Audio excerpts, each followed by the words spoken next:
देखो last class में हमने इतने सारे सवाल कर लिए थे, ठीक है। और ये उसमें से थोड़ा सा अलग सा क्वेश्चन था। हालांकि डिफिकल्ट तो नहीं है, बट हाँ ऐसा है कि एक बार किए रहोगे तो थोड़ा अंदाज रहेगा कि कैसे होता है, क्या करना है। अभी एक और सवाल दूंगा, ज़्यादा टफ नहीं है, लेकिन हाँ ये कह लो एक बार करे रहोगे तो थोड़ा आइडिया रहेगा, ठीक है। अभी जैसे रेजिस्टेंस का जो मैं टॉपिक पढ़ा रहा था आपको, तो रेजिस्टेंस के टॉपिक में रेजिस्टेंस, हाँ, अभी रेजिस्टेंस के टॉपिक में मैंने आपको एक बात कहा कि it depends geometry of conductor. Conductor की जैसी भी ज्योमेट्री होगी उस हिसाब से अलग अलग रेजिस्टेंस आएगा, ठीक है। मतलब इसका मतलब तुम सोच सकते हो कि सर अगर कंडक्टर आपका एक क्यूब है तो उसका रेजिस्टेंस अलग होगा। अगर करंट आपका क्या है, सॉरी कंडक्टर आपका क्या है, एक सिलेंड्रिकल है, तो उसमें का आपका रेजिस्टेंस क्या होगा, अलग होगा। मतलब कि सर शेप बदलेगा, ज्योमेट्री बदलेगी, तो वैसे वैसे आपका क्या भी बदलेगा, रेजिस्टेंस भी बदलेगा, ठीक है। एक छोटा सा सवाल है, आसान सा सवाल है, ठीक है, देख लो।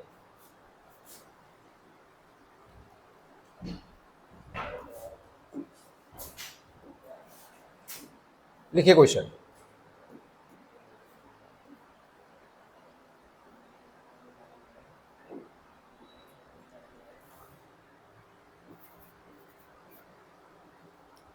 बच्चों आपके पास ये क्यूब दिया हुआ है, ये क्यूब है,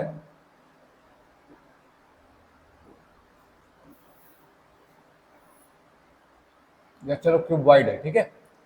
ये कोई सा एक क्यूबॉइड है जिसकी लेंथ आपको दी हुई है L, इसकी ब्रेथ आपको दी हुई है B, और हाइट आपको दिया हुआ है H, ठीक है। तो इसमें दो अलग अलग रास्ते हैं।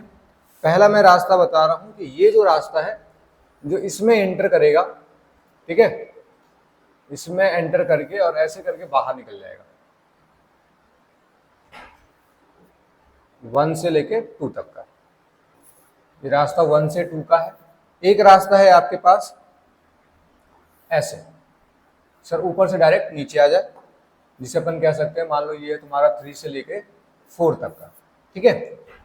और लेंथ ब्रेथ हाइट आपको दी हुई है। आपसे पूछा गया फाइंड रेजिस्टेंस थ्रू दी 1 2 और रेजिस्टेंस थ्रू 3 4, और इस मटेरियल की रेजिस्टिविटी आपको दी हुई है, डेट इज रो। चलिए निकाल के बताइए, क्या कैलकुलेट कर लोगे? चलो एक मैं थोड़ा बता देता हूं, क्योंकि वैसा डिफिकल्ट क्वेश्चन नहीं है ये, बस एक बार थोड़ा डिस्कस होना चाहिए। तो रेजिस्टेंस का फॉर्मूला होता है rho L by A, correct बच्चों, यही होता है formula. Sir R is of course rho L by A. जब आप R12 की बात कर रहे हो तो R12 में रेजिस्टेंस, रेजिस्टिविटी तो आपका रो ही रहेगा, बट लेंथ, लेंथ उसको कितना कवर करना पड़ेगा बच्चों? तो कहोगे सर लेंथ तो इसको यहां से यहां आने में L कवर करना पड़ेगा। एरिया, एरिया कौन सा होगा, क्रॉस सेक्शनल एरिया तो सर ये है, क्रॉस सेक्शनल एरिया तो सर ये है, that is b into h. तो रेजिस्टेंस आपका क्या हो गया बच्चों, sir rho l b into h, ठीक है। वहीं अगर आपसे पूछा जाए जो सवाल ही है R34, तो R34 में क्या होगा, सर लेंथ कौन सा कवर करना पड़ा, तो लेंथ h कवर करना पड़ा है। रजिस्टिविटी तो वही रहेगा h अपान में एरिया कौन सा कवर करना पड़ा, सर ये वाला क्रॉस सेक्शनल एरिया है ना, ये नीचे वाला क्रॉस सेक्शनल एरिया, ये एरिया कितना है L इंटू बी। तो ये आपका आ गया रेजिस्टेंस थ्रू दी 3 4। समझ आया बच्चों? ठीक है, बहुत ज्यादा डिफिकल्ट क्वेश्चन तो नहीं है, नॉर्मल सा सवाल है सर, बस एक बार डिस्कस होना चाहिए। चलो इसी में एक थोड़ा सा कॉम्प्लिकेशन बनाते हैं इसको, जरा थोड़ा कॉम्प्लिकेशन डालते हैं। देखिए एक और सवाल है,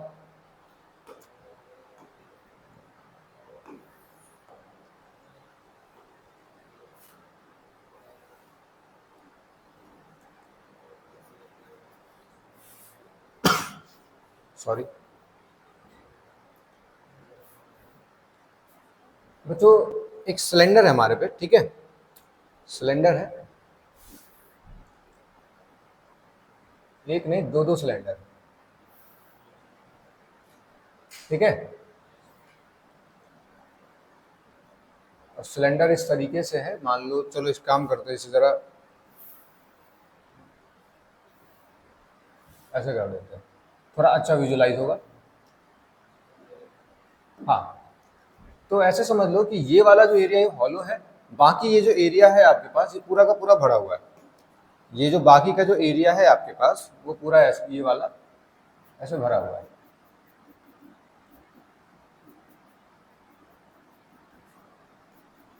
और ये एक सर्कुलर पाथ खाली है, ठीक है। अब देखो क्या है कि जो रेडियस है वो रेडियस छोटे वाले का रेडियस है मान लो r1, और बड़े वाले का रेडियस मान लो वो है आपका r2। करंट जो है वो इधर से जा करके दिस इज 1 और इधर से निकल रही है दिस इज 2। आपको बताना है फाइंड रेजिस्टेंस 1 to 2 अगर इसकी रेजिस्टिविटी आपकी रो, ठीक है। ये सिंपल सा सवाल है, कर सकते हैं क्या? चलो इसको ट्राई करो। अच्छा हाँ, एक दो इंफॉर्मेशन और है। लेंथ आपकी L है यहाँ से, है ना, लेंथ L दी हुई है, रजिस्टिविटी रो है और रेडियस है R1 और R2। चलो कैलकुलेट करो जरा। बिल्कुल सही सर, अभी आपने सिखाया it is rho L by A, तो रो तो आपने बता दिया कि यही है, लेंथ इसको L कवर करनी पड़ी होगी, और जो एरिया होगा वो क्या होगा? सर एरिया तो निकाल सकते हैं इसका, है ना, पाई R2 square minus pi R1 square. तो बड़े आराम से लिखोगे सर, पाई कॉमन लेके R2 का स्क्वायर माइनस R1 का स्क्वायर। ठीक है, कोई दिक्कत? चलो बहुत अच्छा, तो ये आपका रेजिस्टेंस आ गया। ठीक है, एक सवाल और हो जाए, है ना, एक सवाल और हो जाए जो कि मैं मेनली करवाना चाह रहा था, जिसकी वजह से तुम्हें ये सारी चीजें मैंने सिखाई।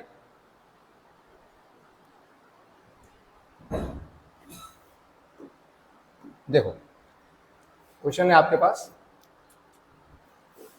दो स्फेयर है बच्चों, ठीक है, ये एक पहला स्फेयर है और ये, ठीक है, काफी बड़ा है, ये है आपका दूसरा स्फेयर। आपको दिख रहा है कॉन्सेंट्रिक स्फेयर्स है ना, इनका सेंटर जो है वो सेम ही है, ठीक है। तो टू कॉन्सेंट्रिक कंडक्टिंग स्फेयर है, एक का रेडियस है R1 और एक का रेडियस है R2। ये रेडियस है मान लो R1 और ये वाला जो रेडियस है ये है आपका R2। और आपको क्या करना है, ये वाला जो रीजन है, इस वाले रीजन में करंट जा रहा है, ठीक है। तो इस वाले रीजन में जो करंट जा रहा है तो आपको रेजिस्टेंस निकालना है ना। ये वाला जो रीजन है ये देखो हॉलो है, और ये इस रीजन में पूरे स्फेयर के, ये एक सर्कल नहीं है, टू कंडक्टिंग स्फेयर है। मैं इस बात को लिख देता हूं, ये टू कॉन्सेंट्रिक कंडक्टिंग स्फेयर है।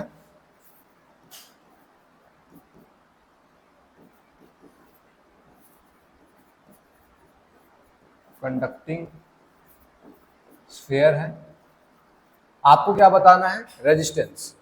ये जो मीडियम है, इस मीडियम में आपको रेजिस्टेंस बताना है। फाइंड रेजिस्टेंस,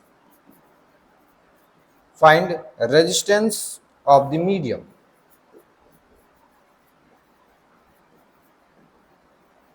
इस मीडियम का आप रेजिस्टेंस मुझे निकाल के बताइए, ठीक है। और मैंने आपको रेजिस्टिविटी बता दी है, रेजिस्टिविटी रो है। चलो अगेन आई रिपीट, एक स्फेयर है, सर्कल नहीं है, ठीक है। चलो करो जरा, देखो कैसे सॉल्व होगा ये। देखो सॉल्यूशन देखेंगे,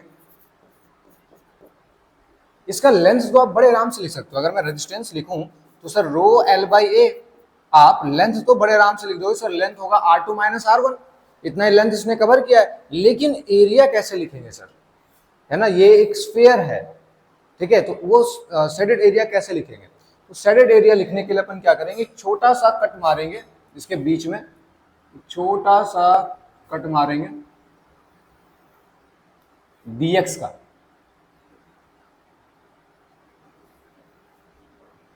ठीक है, छोटा सा कट है dx, और ये है सेंटर से किसी भी x डिस्टेंस पर, ठीक है बच्चों। अब रेजिस्टेंस लिखो, तो sir resistance is equals to rho, length है आपका dx, मैं इस बस छोटे वाले के लिए लिखना चाह रहा हूं, तो मैं इसे चलो dr डिनोट करता हूं, तो dr आपका क्या आएगा, रो dx अपॉन में एरिया। इस छोटे वाले का एरिया कितना होगा, सर एक स्फीयर है जिसका सेंटर से डिस्टेंस कितना है, x है, मतलब कि रेडियस उसका x है, तो आप बड़े आराम से कहोगे सर एरिया ऑफ स्फीयर होता है 4 पाई r स्क्वायर, तो यहां हो जाएगा 4 पाई x स्क्वायर, यही आ जाएगा बच्चों।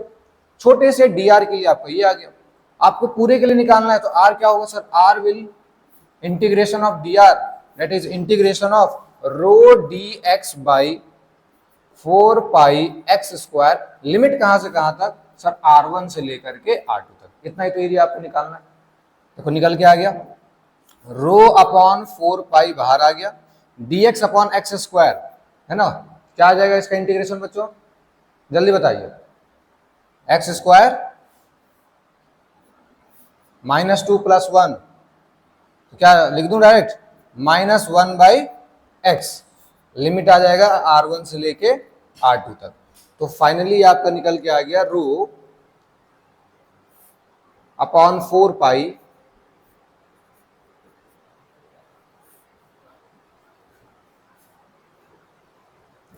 माइनस का 1/r2, और माइनस माइनस तो प्लस ही हो जाएगा, प्लस का 1/r1, यही हो गया आपका आंसर।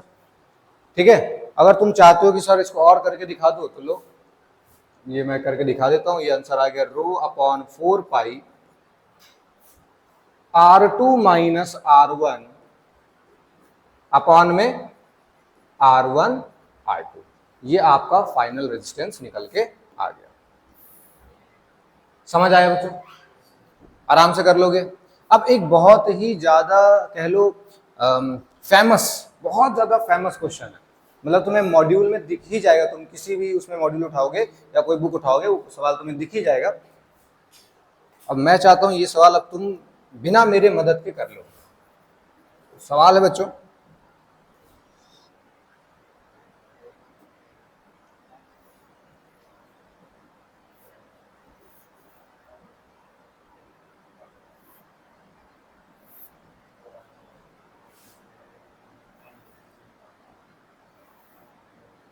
ठीक है, ये वाला जो रेडियस है वो दिया हुआ है वो r1, और ये रेडियस आपको दिया हुआ है r2, ठीक है, और ये लेके चलो, ठीक है। रास्ता है बच्चों, यहां से गया और यहां से निकला, तो ये 1 और ये 2, आपको बताना है फाइंड रेजिस्टेंस 1 to 2। चलिए कैलकुलेट करिए, आपको इतनी बातें दी हुई है कि ये r1 है और ये r2 है।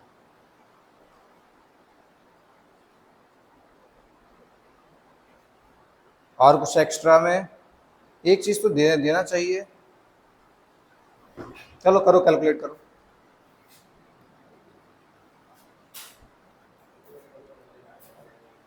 सही बात है, बिना लेंथ के तो इशू होगा। एक काम करो, यहां से यहां तक की जो लेंथ है वो आपको दी हुई है l, ठीक है। अब बढ़िया हो गया, अब आराम से इसको सॉल्व करो, चलो फटाफट करके दिखाओ।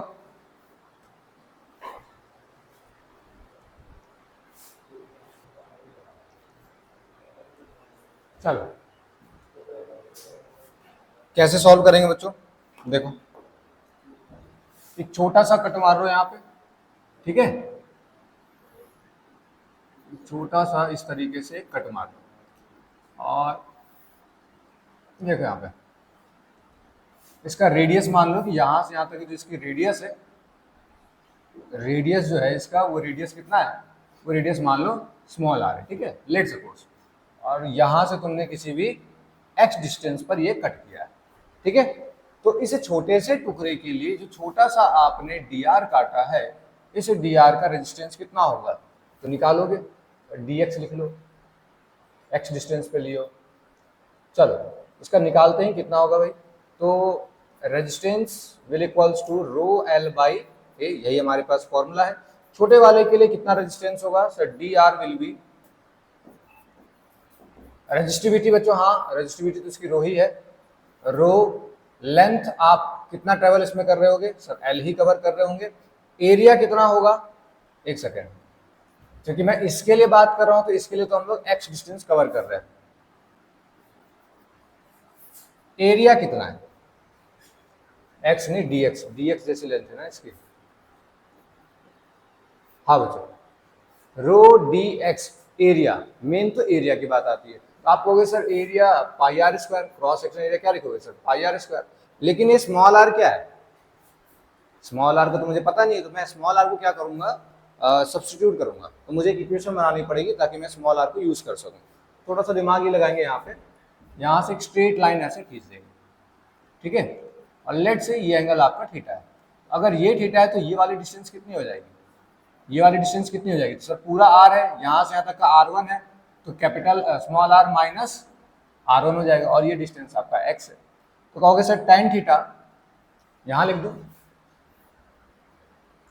Sir tan theta is equals to R minus R1 upon में x, और यही tan थीटा इस वाले के भी इक्वल होगा। ये वाली डिस्टेंस कितनी होगी सर, पूरा R2 है और यहाँ से यहाँ तक का R1 है, तो R2 माइनस R1, और यहाँ से यहाँ तक का L है, तो लिखोगे ये R2 है। This will equals to R2 minus R1 upon में L। तो यहाँ से आपके पास स्मॉल r की वैल्यू आ गई, कितनी आ गई बच्चों, सर R1 उधर गया, अच्छा R1 plus R2 minus R1 L into x, यही हो जाएगा। ये स्मॉल r की वैल्यू आपके पास निकल के आ गई। अब इस स्मॉल r की वैल्यू को आप यहां पे पुट करो, तो dr, अब चूंकि मैं इंटीग्रेट ही करूंगा, तो रो dx अपॉन में R1 plus R2 minus R1 by L into x, इस पूरे को इंटीग्रेट करेंगे कहां से कहां तक सर, 0 से लेकर के L तक, ठीक है, 0 से लेकर के L तक।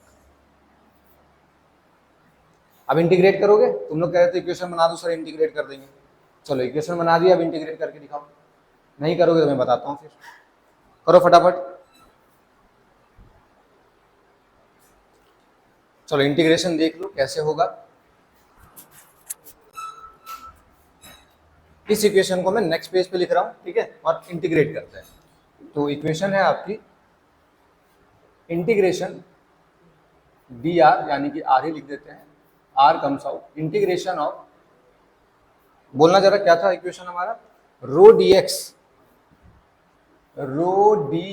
अपॉन में, रो डी एक्स अपॉन, बोलो पाई नहीं है क्या, पाई भी तो होगा, पाई हट गया हमारा, पाई कैसे हट गया, अच्छा हमने लिखा नहीं है, अच्छा अच्छा अच्छा इक्वेशन तो मैंने यहाँ पे गलत लिख दी ना, इक्वेशन तो गलत है सर, इस पूरे का स्क्वायर होगा और साथ में पाई भी तो मल्टीप्लाई होगा, है ना, चल नहीं पाई आर स्क्वायर था ना, तो बस स्मॉल आर की वैल्यू निकल के आई थी, इसका स्क्वायर भी तो है। बोला जरा इक्वेशन, बोलना क्या था, रो डी एक्स अपॉन में पाई R1 plus R2 minus R1 upon में L x, इसका होल स्क्वायर, इसे इंटीग्रेट करना है, ठीक है। तो मैं एक काम करता हूं, पहले सबको हटा देता हूं, पहले मेरा टारगेट है, देखो रो बाय पाई तो बाहर ही आ जाएगा, अंदर बचेगा इंटीग्रेशन, ये 0 से L तक है ना, dx अपॉन में R1 plus R2 minus R1 by L x, इसका होल स्क्वायर, ये हमें इंटीग्रेट करना है, ठीक है। देखो let R1 plus R2 minus R1 by L into x equals to T, ठीक है बच्चों, इसे हम क्या ले लेते हैं, T लेट कर लेते हैं, ठीक है सर, कोई दिक्कत नहीं। अब चलो डिफरेंशिएट करो, डिफरेंशिएट करोगे डी आर वन का डिफरेंशिएशन कितना होगा सर, वो तो 0 होगा क्योंकि R1 तो आपका फिक्स्ड है, ठीक है sir, R2 minus R1 by L, है ना, इसका डिफ्रेंसिएशन करोगे तो ये कितना आएगा, तो सर ये आएगा R2 minus R1 by L ही रहेगा, बस ये x आपका dx हो जाएगा, ठीक है, और this will equals to dt, तो R2 minus R1 by l in dx will equals to dt। अच्छा, ये चीज बन के आ रही है, ठीक है, ठीक है, चलो अब जरा इसमें कुछ काम करते हैं फिर। तो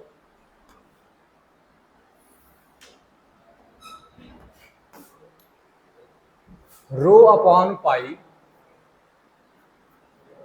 एक काम करो ना, क्योंकि dx जो है वो क्या है, rho to R2 minus R1 upon L से मिलके बना हुआ है, तो एक काम करो ऊपर नीचे मल्टीप्लाई कर दो, तो rho by pi L upon में R2 माइनस R1, और इंटीग्रेशन के अंदर भी अगर हमने कर दिया है ना, R2 minus R1 by L into D x upon में R1 plus R2 minus R1 by L into x का होल स्क्वायर।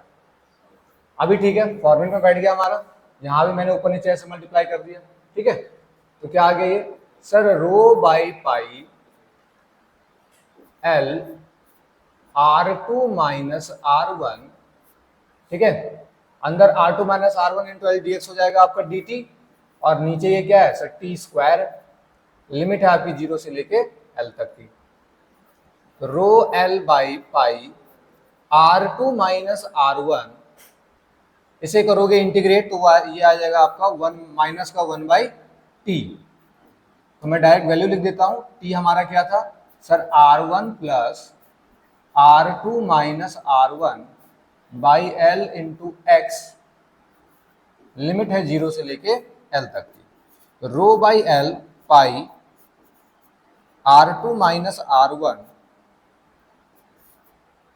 L जब हम उसमें पुट करेंगे तो L पुट करने पे x की जगह हमने L पुट किया, ठीक है, L से L आपका कट जाएगा, R1 से आपका R1 भी कट जाएगा, तो बचेगा माइनस का 1 बाई R2, ठीक है, ठीक है सर, और वहीं अगर हम 0 पुट करते हैं तो 0 पुट करें पूरा टर्म 0 हो जाएगा, बचेगा सिर्फ आपका R1 माइनस माइनस प्लस हो जाएगा, ये आ गया। आगे इसको सॉल्व करो, तो रो L by pi R2 minus R1, इसको करोगे तो क्या आएगा, वही आएगा भाई, R2 माइनस R1 ही आएगा, यहाँ भी R2 माइनस R1 अपॉन में R1 R2, तो ये वाली चीज तो कट गई, रेजिस्टेंस जो फाइनली आपका निकल के आया वो आ रहा है रो एल अपॉन में पाई R1 R2, this is the final answer. समझ आया बच्चों? अब रेजिस्टेंस में इस टाइप के क्वेश्चंस को बड़े आराम से कर लोगे, कोई दिक्कत तो नहीं है, थोड़ा लंबा था, इंटीग्रेशन का था मेनली, है ना, फिजिक्स तो इसमें बहुत कमी लगी, है ना, फिजिक्स तो बहुत कमी लगी, यहाँ पे मेनली जो फिजिक्स लगनी थी लग गई कि हाँ सर एरिया जो है इधर डिवाइडेड है तो हमें कैसे चीजों को लिखना है आना चाहिए, ठीक है, चलिए ठीक है, नोट कर लो इसको, पहले वाला पेज ओपन करना है यही पेज, चलो नोट कर लो फिर।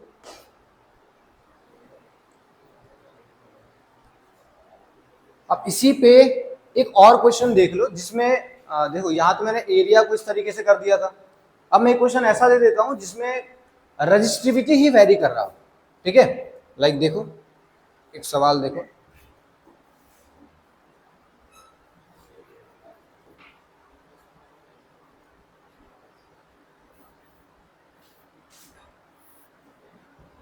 बच्चों ये कंडक्टर है, ठीक है, जिसकी लेंथ आपको दी हुई है L, और इसकी जो रजिस्टिविटी है ऐसे दी हुई है कि मान लो यहाँ पे x इक्वल्स टू 0 से स्टार्ट होगा, यहाँ x इक्वल्स टू L पे खत्म होगा, और जो आपकी रजिस्टिविटी है, इसकी रजिस्टिविटी दी हुई है rho is equals to rho not e की पावर x बाई L, ठीक है, मतलब जैसे जैसे डिस्टेंस कवर करेगा उसके बेसिस पे, ये आपका पूरा पूरा क्रॉस सेक्शन है, तो आपको क्या बताना होगा, रेजिस्टेंस, है ना, अगर करंट ऐसे इंटर किया है 1 से लेके 2 तक में, तो फाइंड R1, फाइंड R12। चलो निकालो जरा।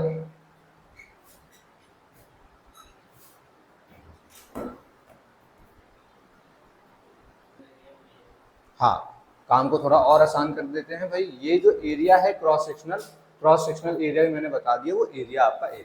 यहाँ लेंथ भी फिक्स्ड है, एरिया भी फिक्स्ड है, बस रजिस्टिविटी वेरी कर रहा है, आपको बताना है रेजिस्टेंस कितना होगा। ठीक है, पूरे 1 to 2 रास्ते में।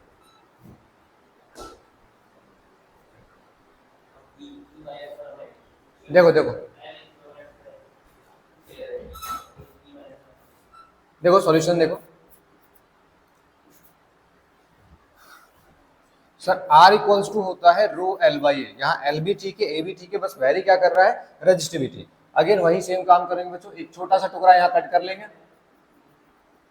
यहाँ से यहाँ तक की डिस्टेंस मान लो इसका x है और ये आपका dx लेंथ का है। ठीक है, तो जो इसके लिए छोटा सा रेजिस्टेंस होगा वो क्या होगा सर, रो तो आपका सबके लिए वही है, रो भी होगा rho not E X by L, length इसकी dx है, अपॉन में एरिया मैंने फिक्स कर रखा है वो है a। ठीक है, इसको इंटीग्रेट कर दोगे कहाँ से कहाँ तक सर, पूरे एल के लिए निकालना है तो 0 से लेके एल तक। तो रेजिस्टेंस आपका आ जाएगा सर, आर कम्स आउट, जो चीजें कांस्टेंट है बाहर निकाल लो, rho not by A constant है, बाहर निकल गया, अंदर इंटीग्रेशन होगा x to the power sorry e to the power x by L. E क्या है आपका, एक्सपोनेंशियल कांस्टेंट। ठीक है, 0 से लेके x तक, तो रो नॉट बाई ए, इसका इंटीग्रेशन क्या होगा सर, इसका इंटीग्रेशन होगा आपका e to the power x by l, और डिवाइड में जाकर के x बाई एल का डिफरेंशिएशन है ना, तो l आ जाएगा आपका ऊपर और अंदर आपका आ गया e to the power x by l. Limit है 0 से लेकर के l तक, पुट कर दो sir, rho naught a l, जैसे ही तुम x की वैल्यू l रखोगे e की वैल्यू कितनी आ जाएगी, 1, मतलब e की पावर 1, वो e रहेगा। जैसे ही आप 0 पुट करोगे हो जाएगा 0, तो ये हो गया माइनस का 1, ये आपका आंसर हो गया। Rho not L E minus 1 upon में ए। अगर तुम्हें एक्सपोनेंशियल फैक्टर यहाँ पुट करना है तो पुट कर सकते हो, तो वही है 1.7 के आसपास आएगा कुछ, है ना। ई होता है आपका 2.74, यहाँ से निकल जाएगा। ठीक है, क्लियर हो गया बच्चों, यहाँ तक नोट कर लो इसको, फिर मैं ओम्स लॉ पढ़ाता हूँ। आगे बढ़ते हैं, नेक्स्ट है आपका रेजिस्टेंस के ऊपर ही हम बात कर रहे थे, तो आगे रेजिस्टेंस भी कंटिन्यू करते हैं। तो सर रेजिस्टेंस जो है और किन किन चीज़ों पे डिपेंड करता है, तो टेम्परेचर पे भी डिपेंड करता है और लेंथ और एरिया तो है ही। अच्छा, मैंने यहाँ लेंथ और एरिया मेंशन नहीं किया था, कर लेना मेंशन। एक तो लेंथ पे भी डिपेंड करेगा, है ना,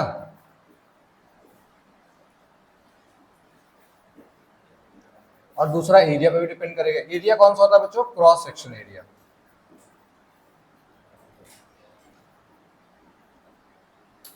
यहाँ साफ साफ हमें दिख रहा है क्रॉस सेक्शन एरिया की इनवर्सली प्रोपोर्शनल है और लेंथ के डायरेक्टली प्रोपोर्शनल है। चलिए देखते हैं फिर।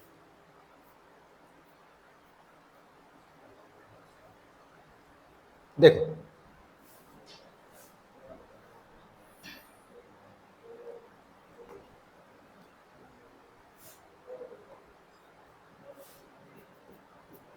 रेजिस्टेंस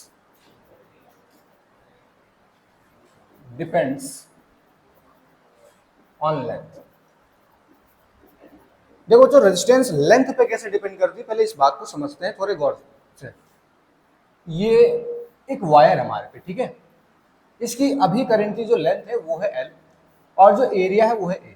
ठीक है, मैं क्या करता हूँ, और रेजिस्टेंस, चलो रेजिस्टेंस भी कह देता हूँ, रेजिस्टेंस इसका R। अब मैं क्या करता हूँ कि ऐसा ही सेम एक वायर ला करके इसके साथ जोड़ दिया, ऐसा ही सेम एक वायर ला करके इसके साथ ऐसे जोड़ दिया, इसकी लेंथ भी L है। तो अब आपको बताना है कि इस पूरे का रेजिस्टेंस कितना होगा। ठीक है, मतलब एक ऐसा कंडीशन है जिसमें मैंने क्या किया कि वायर के ना ही उसके मतलब एरिया को बिना चेंज किए हुए लेंथ को क्या किया, बढ़ा दिया, मतलब कोई दूसरा वायर ला करके हम रख दिए। क्रॉस सेक्शनल एरिया यहाँ पे चेंज नहीं हुआ है और हमने क्या किया, लेंथ को बढ़ा दिया। तो इस केस में आप बड़े आराम से कहोगे sir resistance is directly proportional to L। अगर आपने लेंथ को 2L कर दिया है तो रेजिस्टेंस जो है आपका वो 2R हो जाएगा। समझ गए? ठीक है सर, इसमें तो कोई दिक्कत नहीं।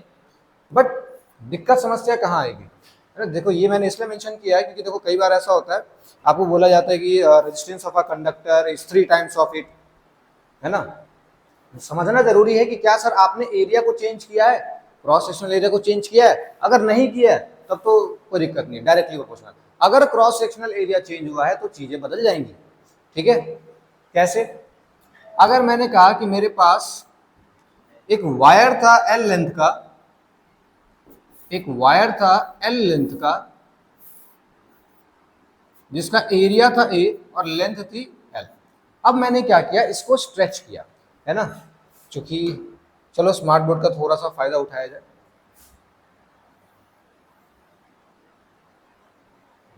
हाँ, अब मैंने क्या किया, इस वायर को के लेंथ को बढ़ा दिया भाई। नहीं, ये अभी लेंथ सेम ही है, ये यहाँ पे नहीं आ रहा है।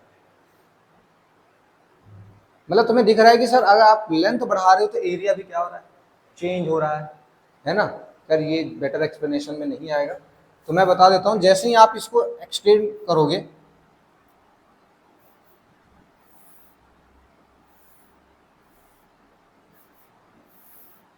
मान लो आपने अब लेंथ को क्या किया, ये एरिया अब घट जाएगा, लेंथ आपने 12 किया, आपको साफ साफ दिख रहा है कि लेंथ अगर मैं स्ट्रेच करूं, अगर वायर को मैं स्ट्रेच करूं तो एरिया पे फर्क पड़ेगा सर, एरिया आपका क्या होगा, कम हो जाएगा। तो ऐसे केसेस में आप कैसे सॉल्व कर सकते हैं? देखो क्लास 10th में भी एक सिंपल सा फंडा था क्या, कि सर एरिया कम हो रहा है, लेंथ बड़ा हो रहा है, या फिर लेंथ कम हो रहा है, एरिया बड़ा हो रहा है।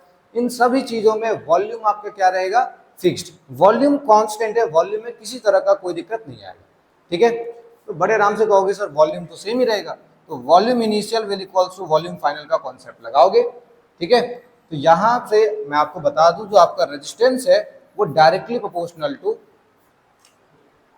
एन स्क्वायर, या फिर ऐसे कह दो R will equals to n square l हो जाएगा। एन क्या है, जितने टाइम्स आपने लेंथ को बढ़ाया।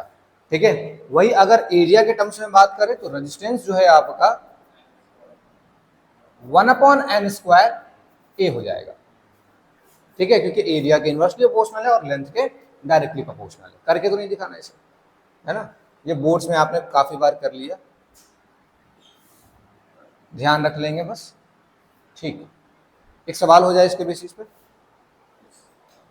नोट कर लो फटाफट।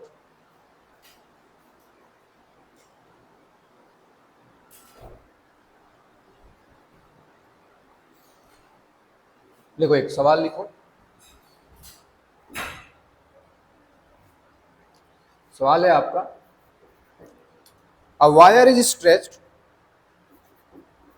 A wire is stretched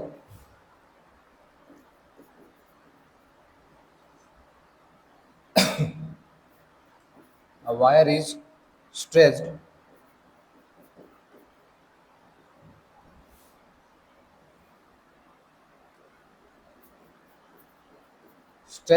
to increase its length, to increase its length by 10%. Find percent change in resistance. Find percent change in resistance. चलिए बताइए, find percent change in resistance. आपको percent change का formula पता है ना। जब भी हम चेंज निकालते हैं, परसेंट चेंज वगैरह, तो कैसे निकलता है बच्चों,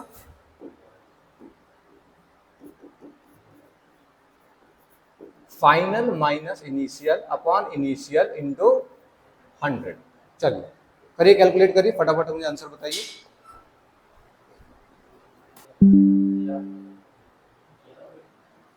चलो सॉल्व करते हैं।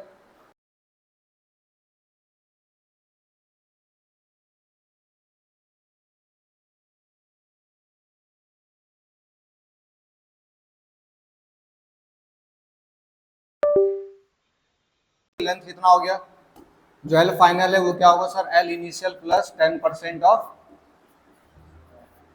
अगेन एल, तो ये कितना आ जाएगा 1.1 एल। ये आपका एल फाइनल आ गया। एल फाइनल जैसे ही आपके पास है, मैंने बताया था रेजिस्टेंस क्या होगा, एन स्क्वायर टाइम्स एल, जितना भी आपने बढ़ाया है। तो कितना बढ़ा सर, 1.1 बढ़ा। 1.1 का स्क्वायर कितना हो जाएगा बच्चों, sir 1.21 n square R, R initial sorry, तो ये आपका एन स्क्वायर 1.12 आर आर हो गया। इससे पहले वाले मैंने एल लिखा है क्या,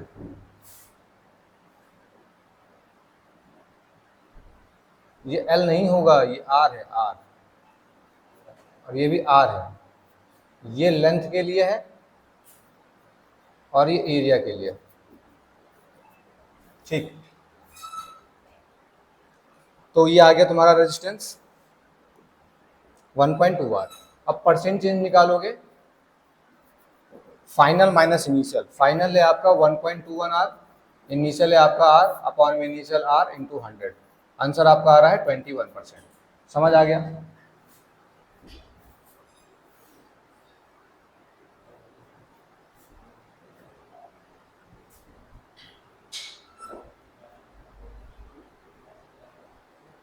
चलो एक क्वेश्चन और देख लो, इसी के बेसिस पे है सवाल है। If length of the wire, if length of wire is stretched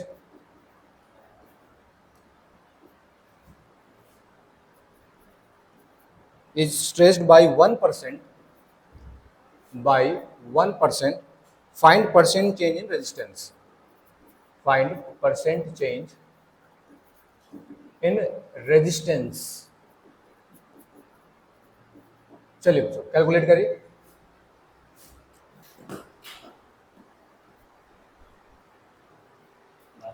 चलो देखो कैसे कैलकुलेट करेंगे। अब देखो देखने में ये दोनों सवाल एक ही जैसा लग रहा है, ये और ये दोनों एक जैसा ही लग रहा है, बट यहाँ पे आपको दिक्कत कहाँ आएगी, जैसे आप ये कॉन्सेप्ट लगाओगे ना कि सर ठीक है एल फाइनल आपका आ जाएगा, लेकिन यहाँ कितना आएगा सर, यहाँ आपका एल फाइनल आएगा 1.01, ठीक है। 1.01 आएगा तो तुम यहाँ पे एन स्क्वायर करोगे, अब 1.01 का स्क्वायर तो लगभग लगभग 1 ही होगा, तो क्या रेजिस्टेंस चेंज ही नहीं होगा क्या, होगा। इसका मतलब क्या है कि जब भी बहुत ही कम चेंज हुआ, अब 1% चेंज हुआ है, तो 1% में रेजिस्टेंस कितना चेंज होगा उसको कैलकुलेट करने के लिए आप डायरेक्ट ये मत लगाओ। आपको मैं एक मेथड दे रहा हूँ, उस मेथड से आप इसको भी सॉल्व करना चाहोगे, ये भी सॉल्व हो जाएगा, और ये तो होगा ही। चलो देखो देखो अभी जो रेजिस्टेंस का फॉर्मूला हमें पता है वो क्या पता है सर, रो एल बाई ए, ठीक है सर। लेकिन लेंथ आप बढ़ाओगे तो एरिया कम होगा, एरिया बढ़ाओगे तो लेंथ कम होगा, ये कॉन्सेप्ट है।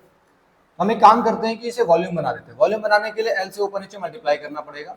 It is of course rho l square upon में वॉल्यूम, ये आपका रेजिस्टेंस आ गया। अब तो इसमें बस एल ही चेंज होगा, है ना, वॉल्यूम का तो कोई मतलब नहीं बैठता है। चलो आगे देखो फिर, ठीक है सर। तो मेरा ये चलो ये आर इनिशियल हो गया, रो l square upon volume. L final आपका कितना आएगा सर, वो आ जाएगा एल प्लस, मतलब डायरेक्ट लिख दूं 1.01 एल, यही हो जाएगा बच्चों, 1% बढ़ा आपको 1.01 एल। आर फाइनल क्या होगा आपका सर, आर फाइनल होगा रो एल का स्क्वायर है, यानी कि 1, इसे मैं ऐसे लिख दूं बच्चों 1 प्लस रो एल स्क्वायर 1 प्लस 1/100 इंटू इसका स्क्वायर अपॉन में वॉल्यूम। चलिए बताइए, ऐसे में लिख सकता हूँ 1 प्लस 1/100 इंटू, वही चीज़ है सर, आपने बस लेंथ को लिख दिया ढंग से, है ना। ये जो 1.01 एल है इसको मैंने ऐसे लिख दिया, इसको मैं ये भी लिख सकता हूँ ना, एल 1 प्लस 1/100, यही होगा आपका, मैंने इसको ऐसे लिख दिया। अब देखो हमें बाइनोमियल एक्सप्रेशन बड़े अच्छे से आता है, तो छोटे वाले के लिए क्या होता है सर, अगर ये वाली चीज 1 से बहुत ज्यादा छोटी है ना, ये था ना 1 प्लस एक्स की पावर n है, और अगर आपको दिख रहा है कि जो आपका x है वो बहुत बहुत छोटा है किससे, x जो है बहुत बहुत ज्यादा छोटा है किससे, 1 से, तो आप बड़े आराम से इसको किसके इक्वल लिख सकते हो सर 1 प्लस एन एक्स, ठीक है। तो यहां पे कितना हो जाएगा सर, यहां पे आपका आ जाएगा R final will becomes rho l square upon में वॉल्यूम इनटू 1 प्लस 2/100, करेक्ट, ठीक है। आगे देखते हैं। तो ये आर फाइनल जो है आपका, R final becomes rho l square volume, ये आपका आर इनिशियल था, तो आर इनिशियल 1 प्लस 2/100। अब परसेंट चेंज निकालते हैं, तो परसेंट चेंज क्या होगा sir, R final minus R initial upon R initial into 100। तो आर फाइनल आपका है R initial 1 plus 2/100 minus R initial upon में R initial into 100। R initial को कॉमन लेके कट कर देंगे, है ना, ये सब तो कट हो जाएगा आपका, यहाँ 1 बचेगा, यह आ जाएगा 2/100 इंटू 100, आंसर आपका आ गया 2%। परसेंट चेंज, समझ आई बात। इस मेथड से तुम इस क्वेश्चन को भी कर सकते हो, ठीक है। बच्चों की यहाँ पे नंबर काफी बड़ा था तो हम आराम से निकाल सकते थे, तो मैंने ये मेथड अप्लाई करना जरूरी नहीं समझा, ठीक है, क्योंकि मुझे काम जल्दी करना है। लेकिन अगर बहुत ही छोटा नंबर आ जाए सर, तब तो आपको ऐसे काम करने ही पड़ेंगे, ठीक है। ये लेके चलो कि जब भी 10% से नीचे होगा तो मुझे ये काम करना पड़ेगा, 10% से ऊपर है या 10% है तो आराम से वो काम हम लोग कर सकते हैं, ठीक है। चलो नोट कर लो।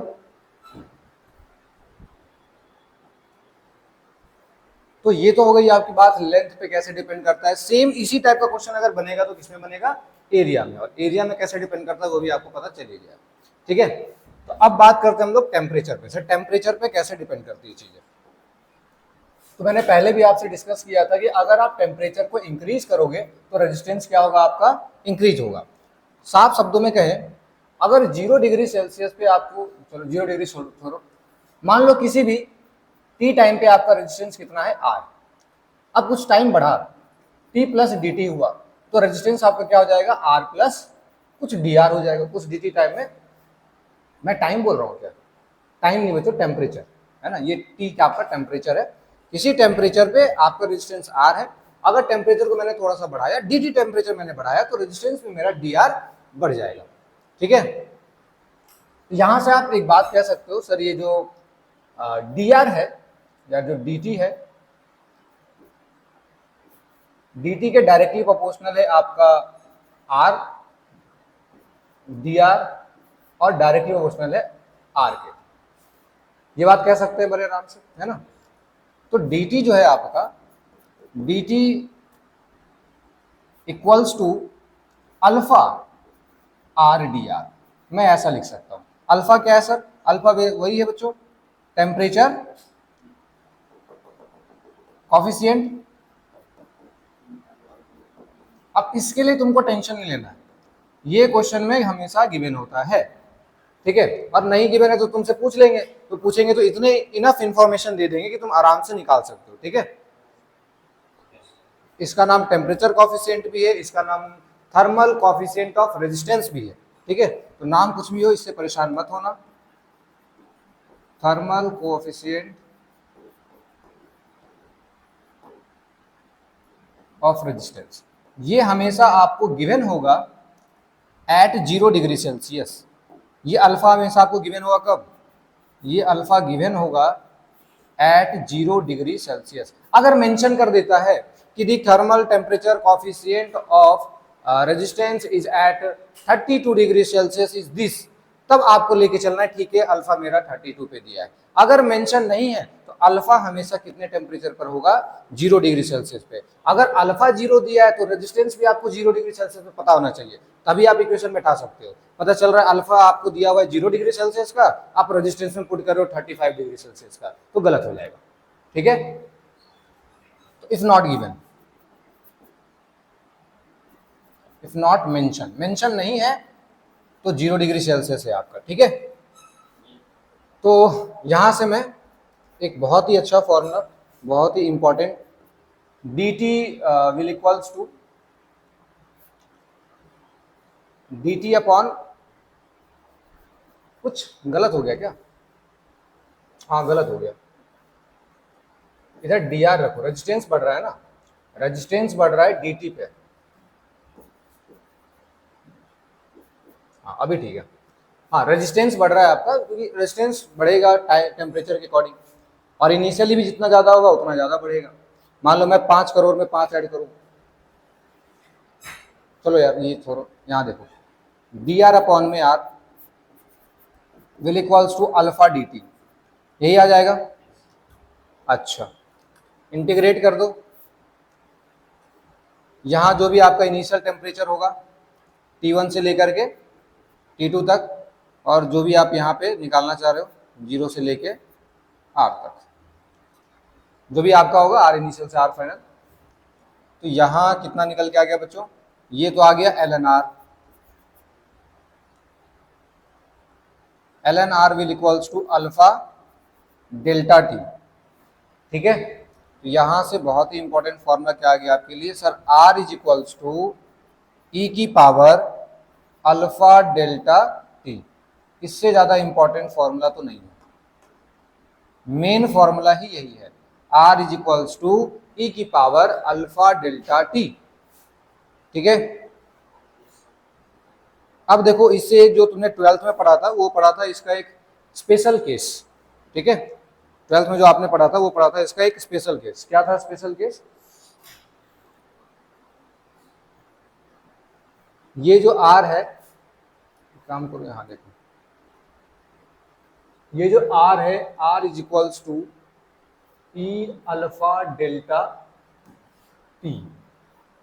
पहले मैं आप लोगों से थोड़ा सा मैथ्स की जानकारी ले लेता हूं, उसके बाद मैं आगे बात करूंगा, ठीक है। कुछ इसमें छूट रहा है क्या, एक काम करो ना, 0 से R मैं नहीं ले सकता हूं, है ना, इक्वेशन बनना मेरा गलत हो जाएगा। ये किसी R0 से ले लो, है ना, R0 में लेके चल रहा हूँ, अल्फा मैंने जैसे कहा कि 0 डिग्री सेल्सियस पर है, तो 0 डिग्री सेल्सियस पे आपको जो रेजिस्टेंस दिया हुआ है, रेजिस्टेंस R0 दिया हुआ है, ठीक है। तो ये क्या हो जाएगा सर, ln R अपॉन में R0, तो यहां लेके चलो ये आ जाएगा R0, अभी ठीक है। R is equals to R0 e alpha delta t, ठीक है।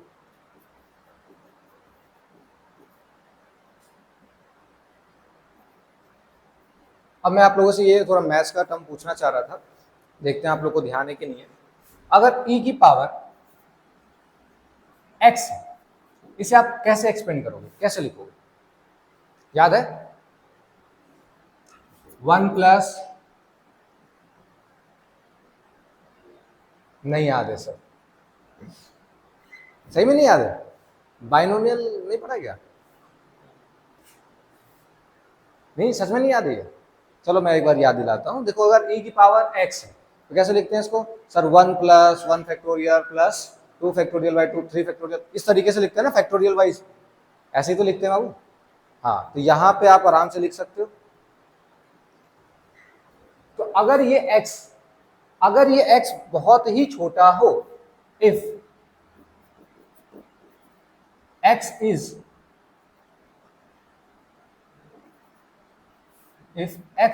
less than 1, then e की power x can be written as 1 plus x, क्योंकि फिर आगे बढ़ते जाओगे चीजें क्या हो जाएंगी, छोटी हो जाएंगी, है ना। यानी कि अच्छा इसको मैं और ऐसे समझा दूं, ऐसे भी लिख सकते हो x टेंड्स टू 0, e की power x can be written as 1 plus x।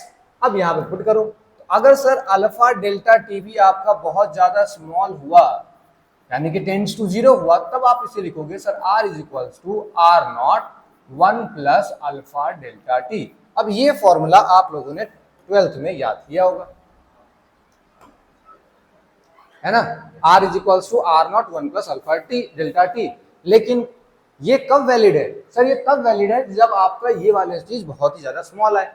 ज्यादातर केस में स्मॉल ही आता है, ज्यादातर केस जैसे मान लो अल्फा देखो हमेशा तुम्हें 0 पॉइंट समथिंग के टर्म्स में दिया होगा, ठीक है। और डेल्टा टी जो होता है ना, जनरली हम छोटे मोटे टेम्परेचर के लिए बात करते हैं, ज्यादा 2 डिग्री सेल्सियस हो गया, 5 हो गया, तो वैसे में तुम्हारा ये काम आ जाएगा क्योंकि वहां पे x टेंड्स टू 0 है। लेकिन अगर मान लो ऐसा केस हो जाए कि सर डेल्टा टी, मैंने पहले बात करा 0 डिग्री सेल्सियस पे, अब मैं बात कर रहा हूँ 100 डिग्री सेल्सियस पे, तो बहुत बड़ा गैप हो गया ना, 100 का गैप हो गया, तो ऑफकोर्स सी बात है सर ये तो 1 से बड़ा आ जाएगा, तो उस केस में आप इस फॉर्मूले को यूज नहीं कर सकते हो। उस केस में कौन से फॉर्मूले को यूज करोगे sir, r is equals to R not E की पावर अल्फा डेल्टा टी। इसलिए मैंने कहा ये बहुत ज्यादा इंपॉर्टेंट है। ठीक है, एक सवाल हो जाए इसके बेसिस पे।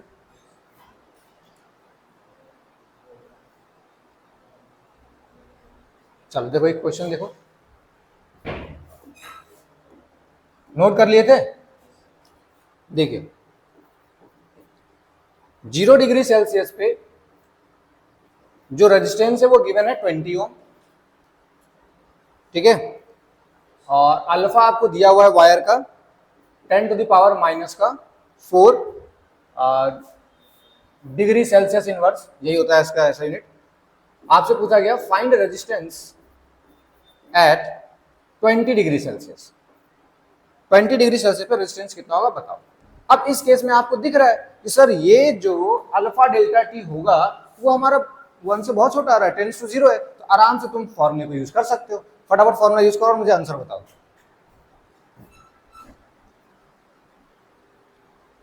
देखो कैसे सॉल्व करेंगे।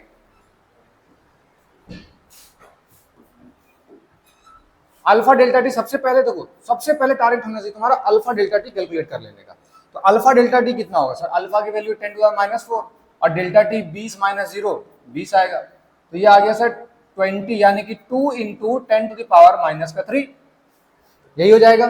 ठीक है सर, कोई दिक्कत नहीं है। अब ये चीज तो 1 से बहुत छोटी है, 0.002 है ना, तो तुम आराम से ये फॉर्मूला यूज कर सकते हो, r is equals to R 1 plus alpha delta t. तो r कितना है इनिशियली सर 20 है, 1 प्लस अल्फा डेल्टा टी की वैल्यू कितनी है 2 into 10 to the power minus का 3, कितना हो जाएगा ये हैं 20 के अप्रोक्स है। क्यों, इसे तुम ऐड नहीं कर पाओगे 1 plus 2 into 10 to the power minus 3। अच्छा ऐसी भी समस्या है क्या,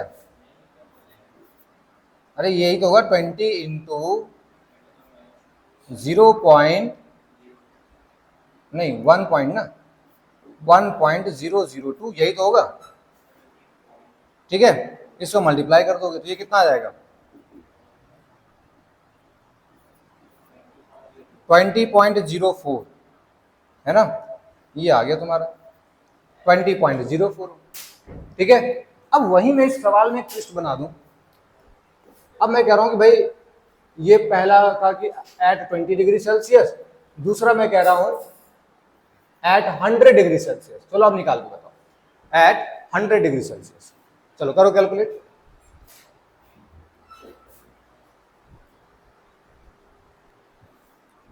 हाँ सही कह रहे हो, अल्फा भी चेंज कर लो, रेजिस्टेंस वही रखो 20 ओम एट 0 डिग्री सेल्सियस और alpha 10 to the power minus 2 कर लो, अभी ठीक है। चलो अभी कर लो, अब तो कर ही लोगे, अब तो कहोगे सर अब तो हो ही गया। तो यहाँ पे जैसे हम अल्फा डेल्टा टी कैलकुलेट करेंगे तो अल्फा की value 10 to the power minus 2, delta t की वैल्यू आएगी 10 टू द पावर 2, ये आ गया 1।